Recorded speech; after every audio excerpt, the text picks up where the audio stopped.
Okay. Before we have our quiet time, let's all get on the same page. If you're reading from the Sparkly Book, it's page 392, the second paragraph. If you're reading from the second edition, it's page 343, paragraph 11. In the first edition, it's page 319, the third full paragraph. If you're reading from the JCIM, it's page 164, the ninth paragraph. And if you're reading from the CIMS edition, it's page 329, paragraph 53.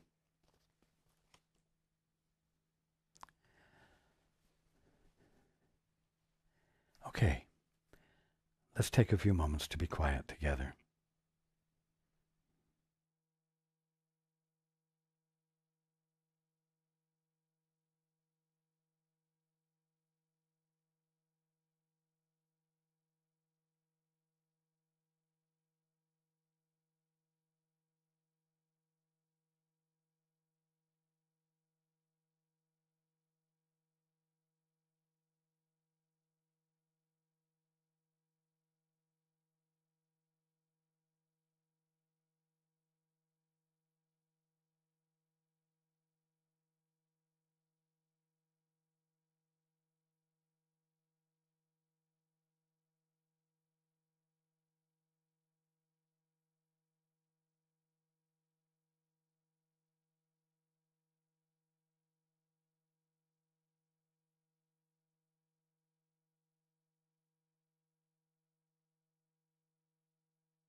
Good evening.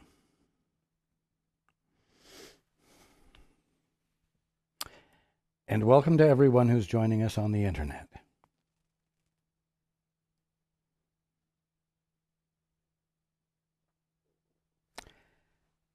The world of illusion, we talk a lot about it,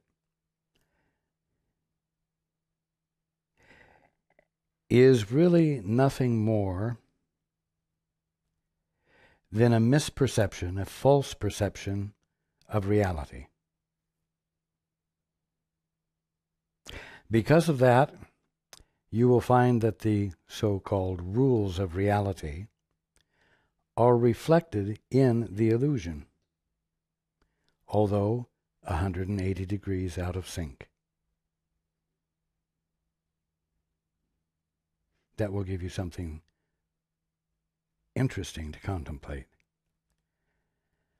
I bring it up because the special relationship is the subject we've been discussing. And the special relationship is a relationship in which those participating are no longer conscious of who they truly are and are relating to each other on the basis of who they have defined themselves to be as a result of their intent to be the authority of their existence. And they came to this place, this way of being, as a result of saying, Father, I'd rather do it my way.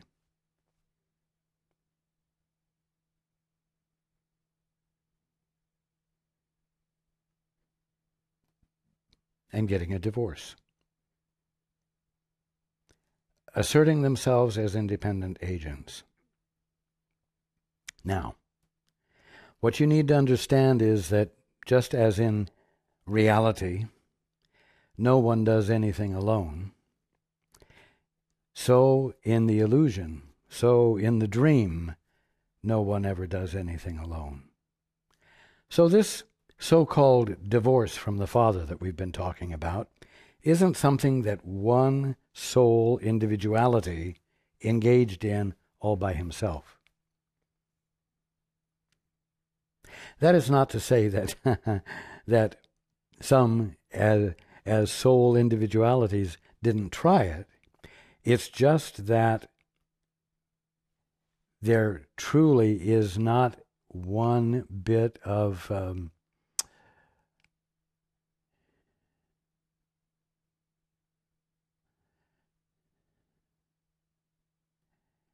illusion that can be constructed out of an individual act of will opposed to the Father.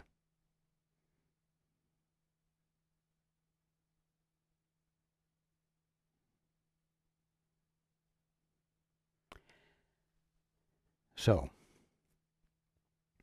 in order for the first divorce to take place, two divorces had to happen simultaneously. Two individuals, two sons or daughters of God, had to come together and say, what if we didn't look at things the way we're looking at them now? What if we didn't embrace and embody reality as our Father sees it? What if we chose to look at things differently and give definitions ourselves? Wow, this is something significantly different. Because I'll tell you that the moment the two individuals agreed to this attempt to see things independently,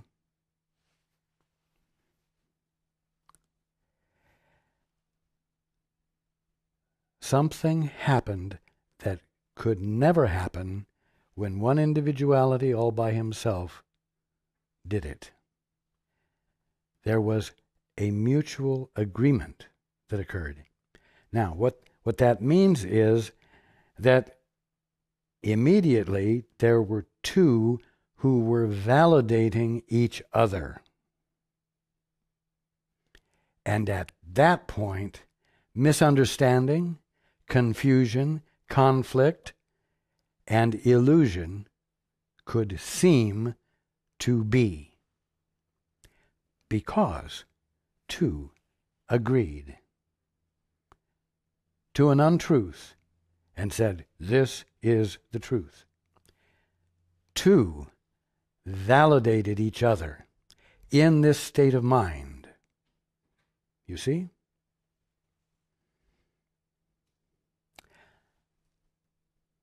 This is very important.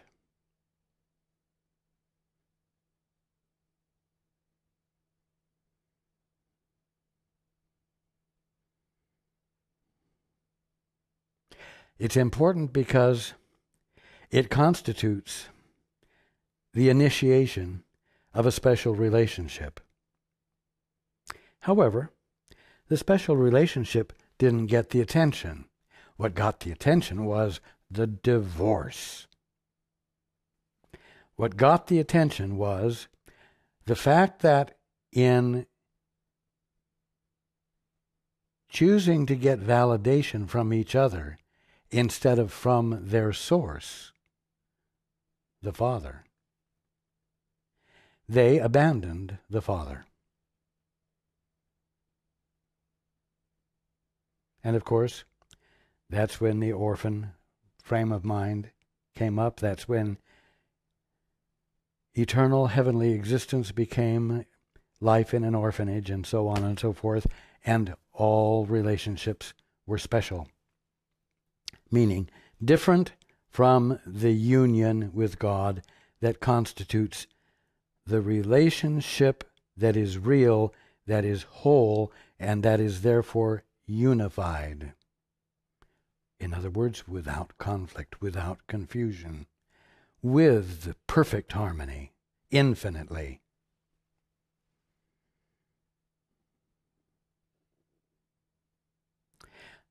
I'm bringing this up because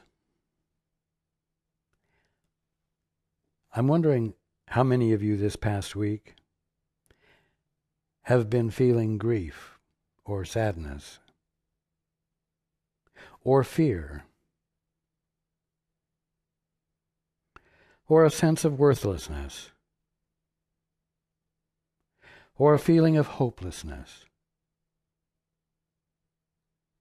And when the feeling occurred, you knew why. You identified some aspect of your life with it. And how many of you thought this was yours and yours alone?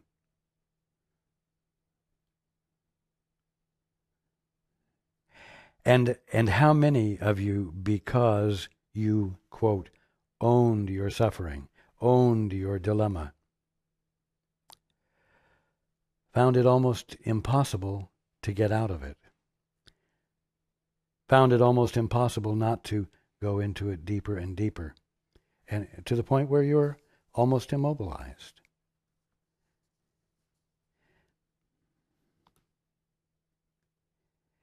Now, there are not a lot of individuals who appreciate what I'm about to say. What I'm about to say can be misunderstood and misconstrued and misused. But the fact is that when these things happen, none of them are yours.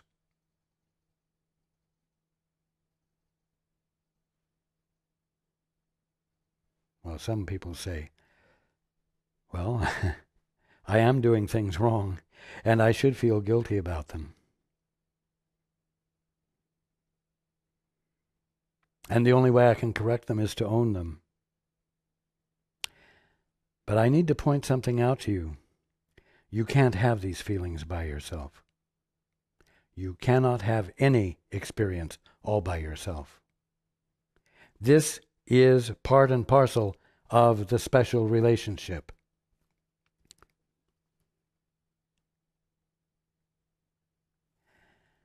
Now, the simple fact is, and the interesting fact is, that if you knew who the other individual was who you were joining with in this feeling of sorrow or worthlessness or hopelessness or depression, if you were able to be face to face with them and talk to them and have them share what has generated their feeling, you would be able to look at them and say, why, that's silly. You don't need to feel this way.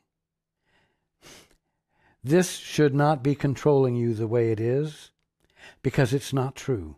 It's not true about you.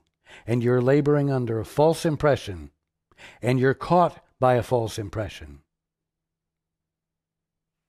You would say, man, if that was my problem, I wouldn't have any problem at all. Well, the fact is that if the other person was able to be face to face with you and have you tell them what was distressing you, they would look at you and say, why, that's silly. That shouldn't be bothering you. There's nothing about that that has the capacity to truly cause you grief. And you need to know that so that you can let go of it and not feel guilty for letting go of it. And you could each bring each other relief because you could see clearly how the other's problem was nothing more than an illusion. Now, I'm telling you this because you don't know who the other is that you're joining with silently, unconsciously, at least unconscious of who they are and what the circumstances are that are bothering them. You're not face to face with them. But you do need to begin to understand that these emotions, these mental states, are not mental states you can have all by yourself. And because you can't have them all by yourself, they are, as a fact, not yours. And if you could stand in the presence of the fear, or the anxiety, or the grief, or the sadness, and have the aha in your mind that says, wait a minute, although I can seem to justify this feeling totally based on things in my experience, I can't be having this feeling all by myself. An invitation has been extended to me by someone feeling the same thing to join with them in confirmation of it. And if I had known that was happening, I would have rejected it. And I wouldn't be seeming to suffer from it, as though it's mine and mine alone right now. You see?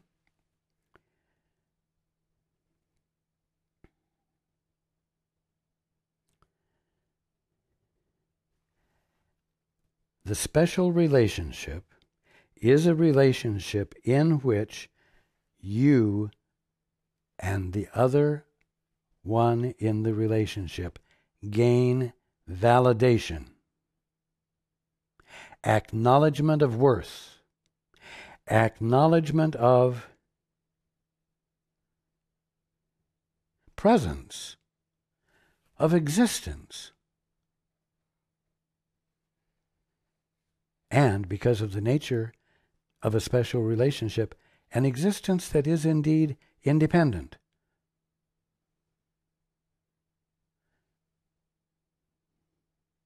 This is why special relationships are deleterious and dangerous to one's mental health, you might say. Because they validate an illusion, and it's only in the presence of that ongoing validation that the illusion can seem to persist and hurt.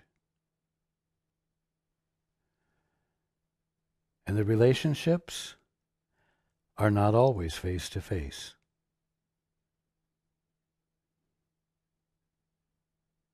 Understanding that will help you to release yourself from moods and emotions that present themselves to you without a trigger, but which, after you find yourself feeling them, you can identify with circumstances, situations, and mindsets in your experience, you see. And so you say, oh yeah, I really don't have much reason to hope. Nothing's going right for me. Nothing's going right for me. Even though 3 hours ago, everything was going fine. But there are things there that weren't bothering you that suddenly now are bothering you because they're connected to this feeling of depression or worthlessness or hopelessness or whatever. You need to be free of being subject to mood swings, mood shifts, and emotions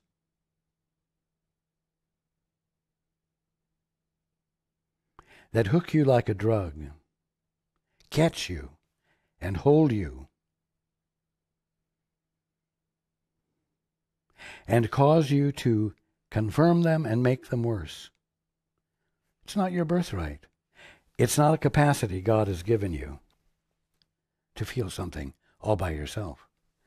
And certainly, if you thought for a moment that the feelings you were having were imposed upon you by someone else feeling sorry for themselves and looking for confirmation or validation of their point of view, why, you would feel that your space had been invaded inappropriately, and you wouldn't agree. Now, I'm telling you so that you can recognize after the fact that such a thing has happened, and you can withdraw your agreement. And you can step out of that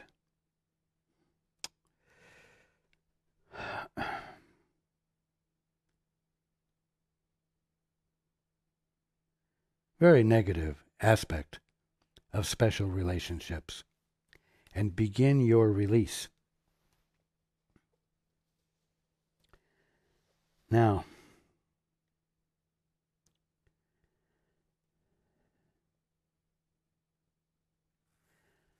we ended up last week talking about the fact that no one likes themselves.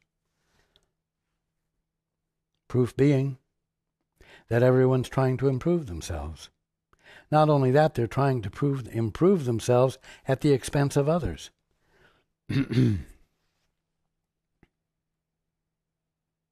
Because there's no peace within oneself.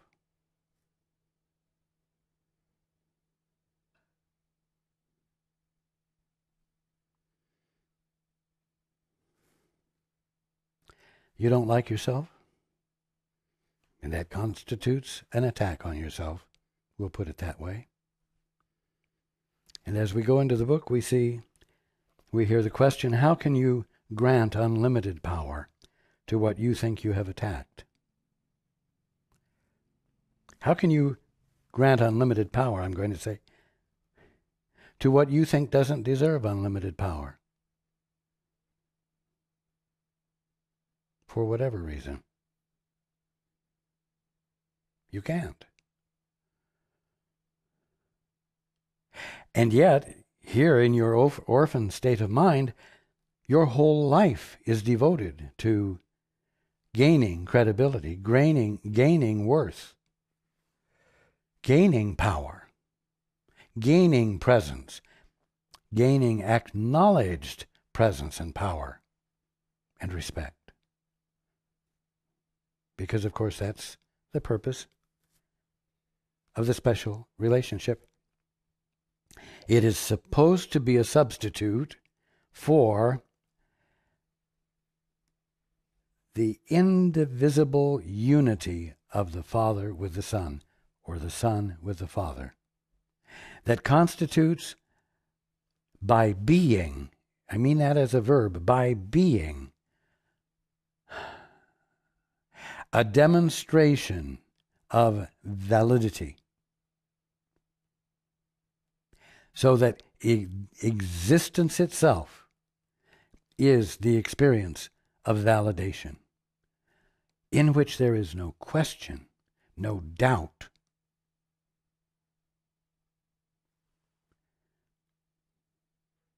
So fearful has the truth become to you.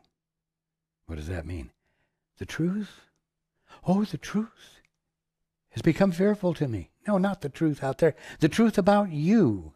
The truth that you are the son or daughter of God right now and never were anything else. That truth has become fearful to you. Why? Because if you let it in, it's going to uncover the fact that you are not the self you made up. You're far more than that. And there's no further need for you to demonstrate and prove your validity. And your purpose for being is no longer needed, you see, in that perverted sense. Because your worth is utterly clear to you, inviolably clear to you, purely clear to you, you see. So fearful has the truth become to you that unless it is weak and little, you would not dare to look upon it. You think it safer to endow the little self which you have made with power you have wrested from truth, taken away from, grabbed from truth. You took God's power away from him in his fatherhood by getting a divorce and saying, I'm an orphan, you see. And you took the validity of you that you have and are because you're the Father's son. You took that and claimed it as your own, as though you were the author of it, except that you couldn't do that all by yourself. So you brought a buddy along, a buddy who would agree with you on that, as long as you agreed with him or her on that same point for them, you see.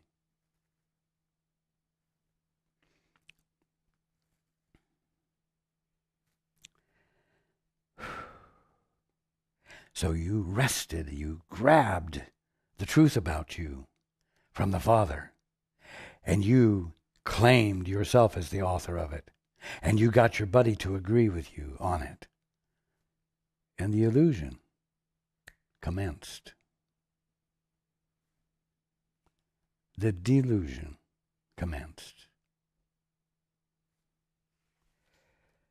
You think it safer to endow the little self which you have made with power you wrested from truth, triumphing over it, triumphing over the Father, your source, and leaving it helpless. In other words, leaving the Father without a son, thus making the Father no longer a father, you see. It's making him helpless, making him pointless, making him something without reason for being, as though it could happen. Now, see how exactly is this ritual of separation, this ritual of divorce, this ritual of making oneself valid at the expense of something else. See how exactly is this ritual enacted in the special relationship. Now see, getting the divorce from the Father was not a ritual, but it was an act which becomes the mode of being as in the orphan mindset. And so that act of divorce, that act of taking validity from something else, becomes a ritual, an act done over and over again with all of the other orphans who have joined the crowd in agreement to be divorced and confirm each other's validity to each other and being satisfied with that as the evidence or proof of truth, you see. An altar is erected in between two separate people on which each seeks to kill himself, sacrifice himself for his brother. He sacrifices his awareness of who he is as the Son of God so that he can join with his brother and help his brother get his divorce from the Father and shift his allegiance from his real source, which truly validates him, in order to join with the other brother who he seeks validation from now. And so each sacrifices his reality for the sake of creating a dream, a misunderstanding, a delusion with a brother. You see? An altar is erected in between two separate people on which each seeks to kill himself, and on his body raise another self which takes its power from his death.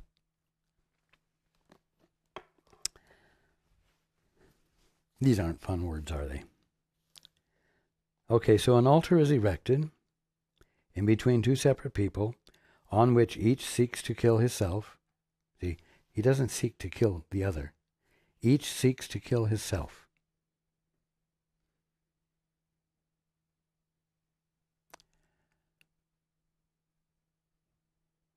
Now, we have to step back for a moment. When the divorce was gotten from the father, when one son or daughter of God, or two, decided to see things their own way and to abandon the father's perspective and thereby the father's will, something happened. A shift occurred in which the experience of being, infinitely speaking, including and involving all of creation, as an experience of mind, as an infinite, mindful experience, was lost. And where, up until that moment, all of creation and every single one of the sons and daughters of God and their thoughts and ideas and their experiences were intimately available to everyone simultaneously as an infinite conscious experience.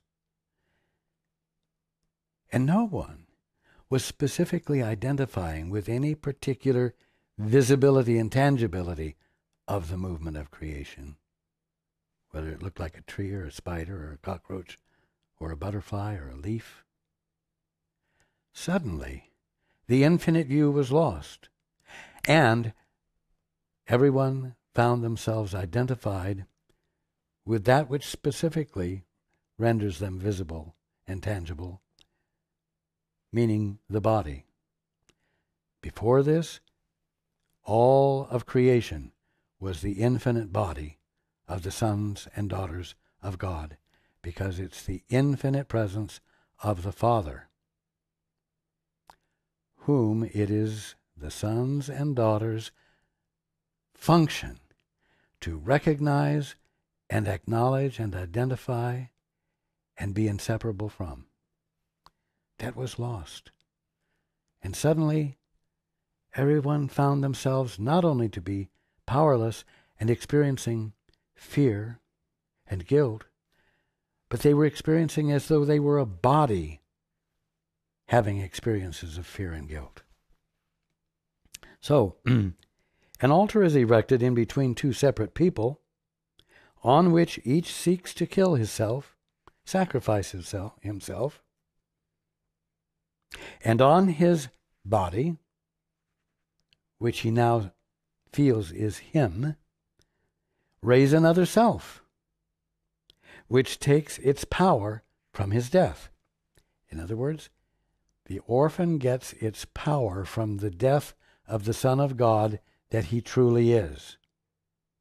Crazy. Over and over, this ritual is enacted. In other words, over and over, you sacrifice yourselves for each other. You sacrifice yourself for acknowledgement. You sacrifice yourself for confirmation of validity. Because it's in this way that you feel you will become complete, an independent, autonomous individuality in your own right. Over and over, this ritual is enacted, and it is never completed, nor ever will be completed. For the ritual of completion cannot complete. You see, right now and forever, you are the sons and daughters of God. You are complete. No act leading to completion can bring about a completion. Because here's the secret. In order to engage in acts of completion, you have to be complete already. In other words, there has to be a real son or daughter of God, complete and whole and unaltered from what the Father is being right there, where he or she is.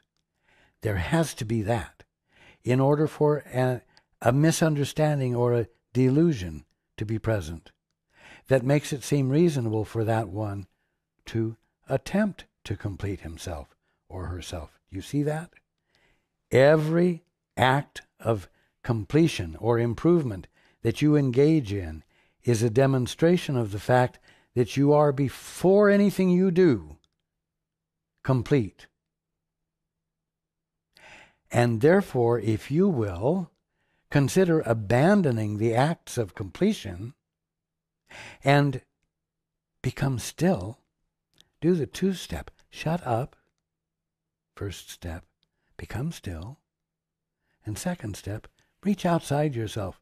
Father, what is the truth here? Holy Spirit, what do I, in my ever-present completeness, already know? And then be determined,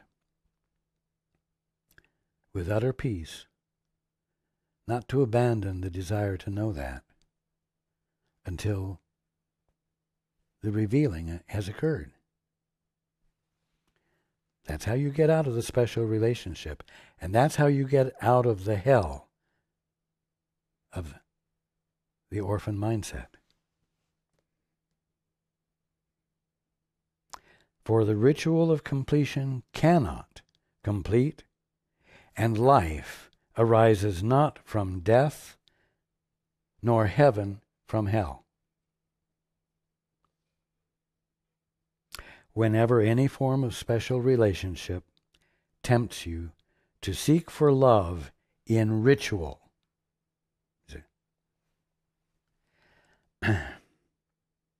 remember, love is content and not form of any kind.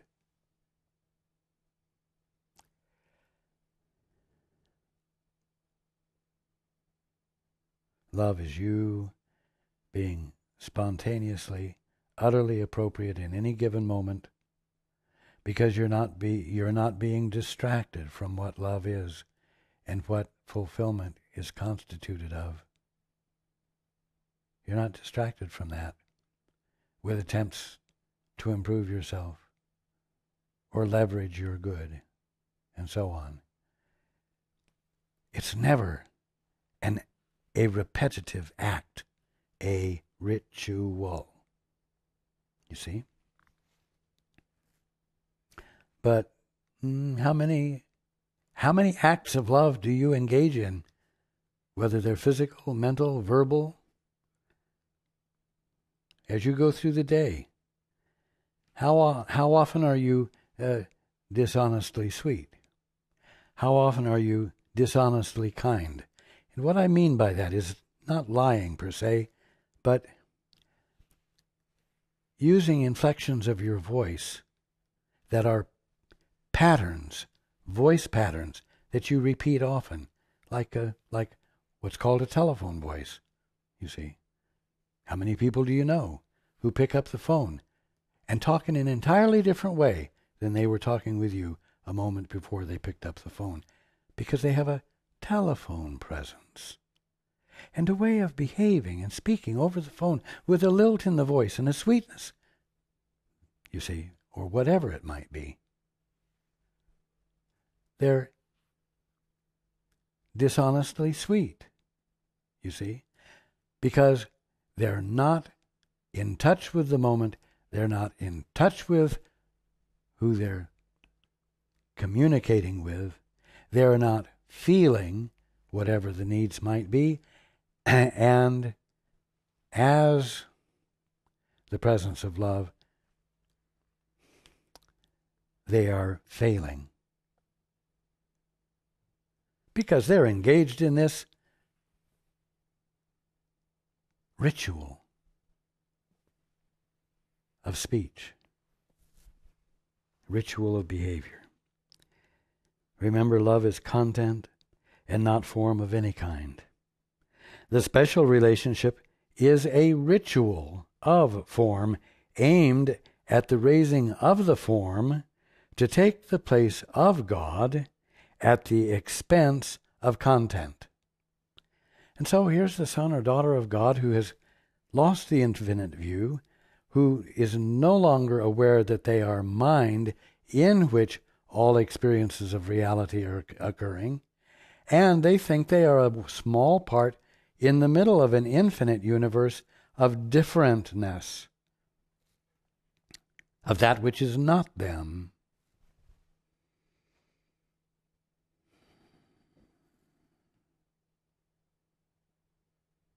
And all of the behavior is a stylized ritual of connecting that you can see has to be utterly meaningless because there is no content to it. It's just behavioral habits. Physical habits combined with verbal habits, combined with facial expressions, all brought together skillfully for a calculated effect. An effect which it is calculated will improve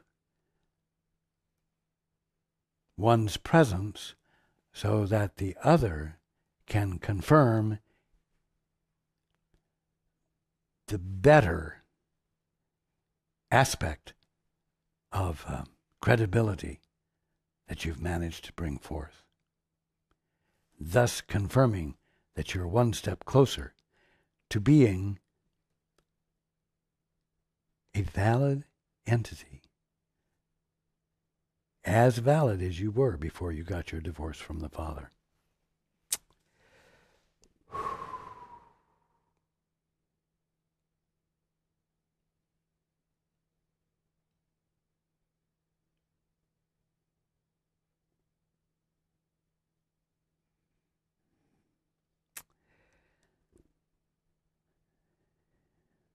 There is no meaning in the form, and there never will be. The visibility and tangibility of mind, of God, called creation, is not what's important. It's the mind which gives rise to creation that matters. You see? But once one got the divorce, the form became important. The form became the governing factor. There is no meaning in the form, and there never will be. And there will never be. The special relationship must be recognized for what it is, a senseless ritual in which strength is extracted from the death of God and invested in his, God's, killer as the sign that form has triumphed over content and love has lost its meaning. Now, that's the simple fact. That's what's happened. And that's what needs to be reversed. And that the reversal is what it's your birthright to be experiencing, which is why we're talking about it, and why we're talking about it at such length and in such depth.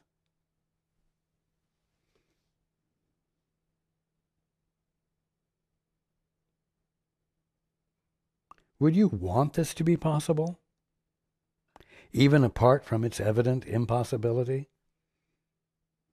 For if it were possible, you would have made yourself helpless. And in fact, if it were possible, you would have become lost in meaninglessness, irrevocably insane. But it's not possible. Now what's important is what comes next. After all, if this is what you've chosen to do, you could assume, and in fact, everyone does to one degree or another, assumes that this will make God angry and that there is punishment awaiting you. And that's why there is this partnership between fear and guilt, which are inseparable from the artificial experience of isolation as an independent, autonomous entity, you see. But God is not angry. God is not angry. And I'm going to say, not only is he not angry, he merely could not let this happen. And I will add, and therefore it has not happened, even though you are convinced it has. It has not happened. You cannot change his mind. You might be able to change your mind or believe that you have changed your mind. You might believe that you've succeeded. Because, of course, you have your partner, or maybe now many partners, who are all working together with you as you work together with them to confirm each other's independent, autonomous existence in each one's own right. You see? You're all busily engaged in that activity. But you know what? We could say that as time has passed, it's become a rather compulsive arrangement you have with each other, because the fear which you thought you would overcome has not gone away. And this is cause for concern. And so you actually grab for acknowledgement from your brother. You actually coerce him or her to witness on your behalf with more fervency, more vigor, and it's a little more harsh than it used to be. And it's all an attempt to do something that was done in the beginning, and your ignoring of that fact has not altered its actuality in any way.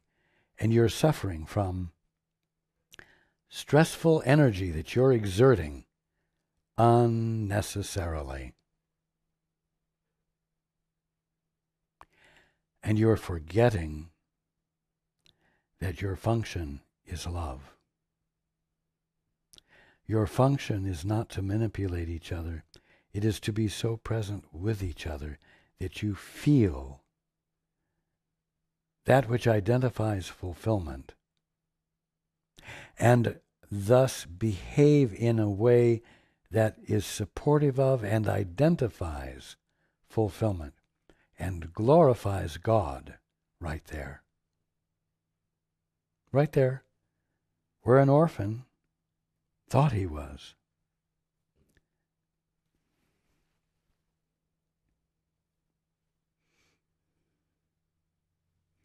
No rituals, no acts of independence that you have set up in which the dance of death delights you can bring death to the eternal. It can't alter God, but more important, it can't alter you. It can't alter you, the Son of God, the Christ that you are, the perfect one, made inviolable by that which is inviolable, and which therefore cannot have been violated or altered, and therefore never has. Again, you are neither behind the point of perfection nor advancing toward it. You are at that point, and you must understand yourself therefrom. Continuing, nor can your chosen substitute for the wholeness of God, What's your chosen substitute? It's two things.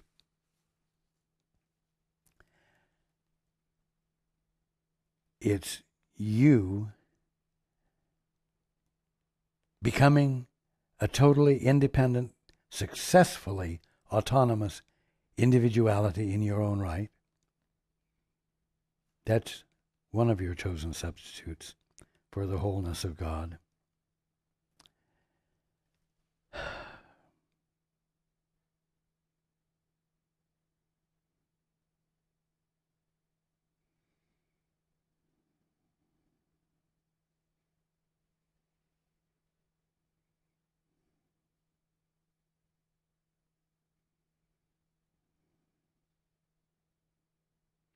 And the other chosen substitute you have for it is your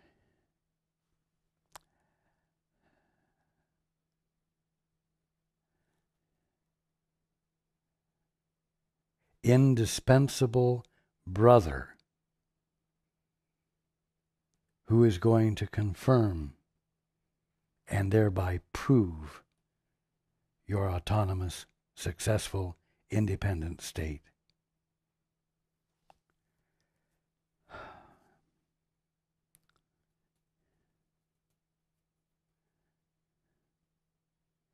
You want to know why your brother is your Savior?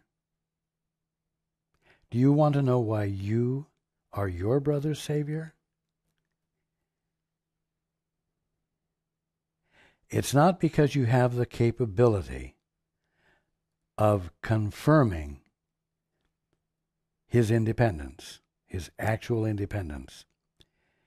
It's because you have the capacity to withdraw from the special relationship. You have the capacity to abandon the mutual agreement, and by not strengthening it, weakening it. And by weakening it, contributing to the dissolving of the illusions that have been built upon it.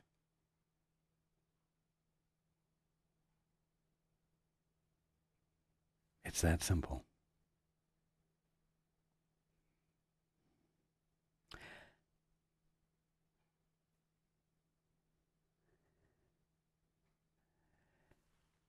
No rituals that you have set up, in which the dance of death delights you, can bring death to the eternal, nor can your chosen substitute for the wholeness of God have any influence at all upon it.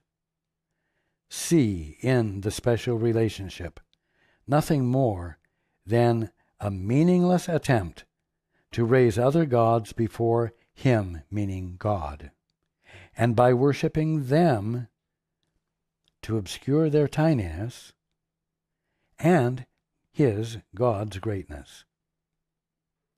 In the name of your completion, you do not want this. In the name of your wholeness, in the name of your sanity, you do not want this. For every idol which you raise to place before Him, God, stands before you in place of what you are. And that keeps you unconscious of what you are. And it keeps your brother unconscious of what he is, to whatever degree you are interacting with him and confirming the illusion to him. You don't want this.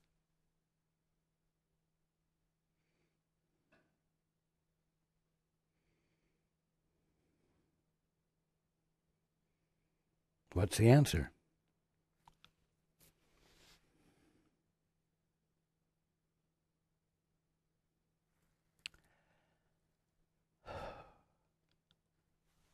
The two-step, hesitate. Stop dead in your tracks. Shut your mind up. And ask, what's the truth here, Father? Ask, Holy Spirit, what is my true perspective? As the Father's beloved Son, as the Father's beloved daughter, what what is my true perspective about everything that confronts me? And if, in fact, I am mind in which the experience of body is occurring, rather than a body in which a brain that supposedly thinks is occurring, then reveal to me that experience. Help me shift back into my sanity. And let this be present all day long, every day during the week, so that you bring this not willful or coercive, but gentle determination to see more than you're presently seeing, because you're truly curious.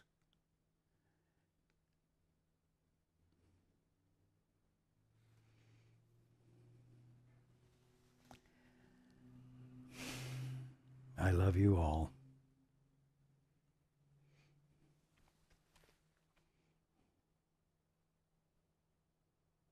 The truth is freeing. The truth shall set you free.